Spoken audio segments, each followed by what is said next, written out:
ngàn ngàn trên hàng cây.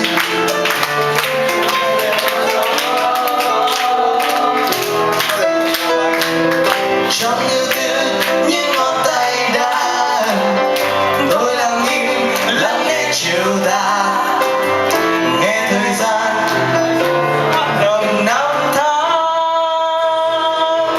Chợt nghe mùa đông về trên phố dài, lặng lẽ hàng cây ngóng chờ, vẫn như đâu đây bước chân em về trên lối vai.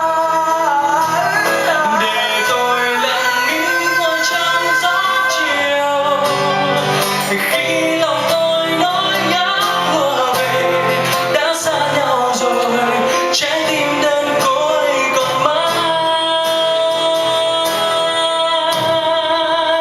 Chợt nghe mùa đông về trên phố dài, lặng lẽ hàng cây ngóng chờ, vẫn như đâu đây bước chân em về trên lối vai. Tôi lặng im ngồi trong gió chiều, khi lòng tôi nói nhớ mùa về, đã xa nhau rồi trái tim đơn côi còn mãi.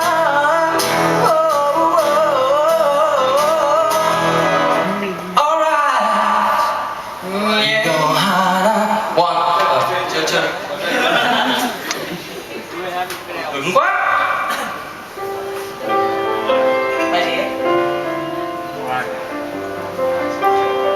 Đã xa nhau rồi trái tim đơn côi còn mãi.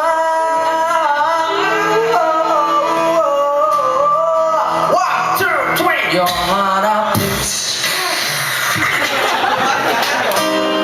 Phải nhanh chứ. Từ từ lại kia nhá. Đã xa nhau rồi. À từ bài không, nhưng mà đang nối bài kia theo bài này.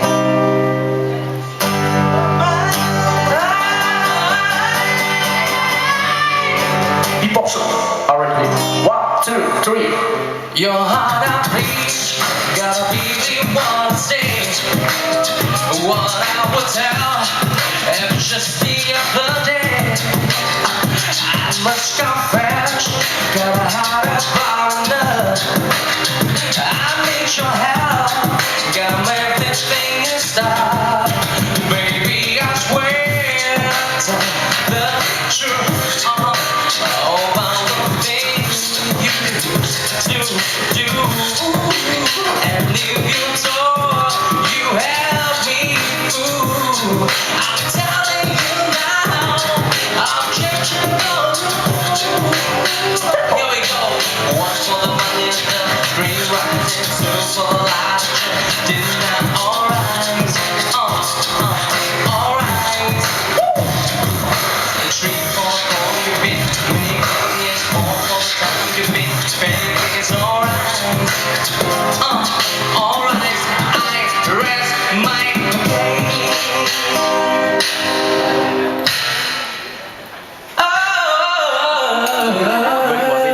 Đây là anh Minh Vương. Đây là anh Minh Vương, người yêu của chị Phương. Đây là anh Hồng Dương, cô đơn chưa có ai ở giường. Và đây là anh Mạnh Ninh, chắc chắn anh ấy họ Đinh. Yeah. Và đây là 8X chúng ta. Ô la 8X chúng ta. Yeah. Yo. Yeah. 8X chúng ta. Hôm nay là offline. Oh yeah. Wow. Sao lại tự nhiên là đứng ở cười tủm tỉm này? Sao lại tự nhiên cười răng xuống đấy? Cái phần vừa rồi có hay không?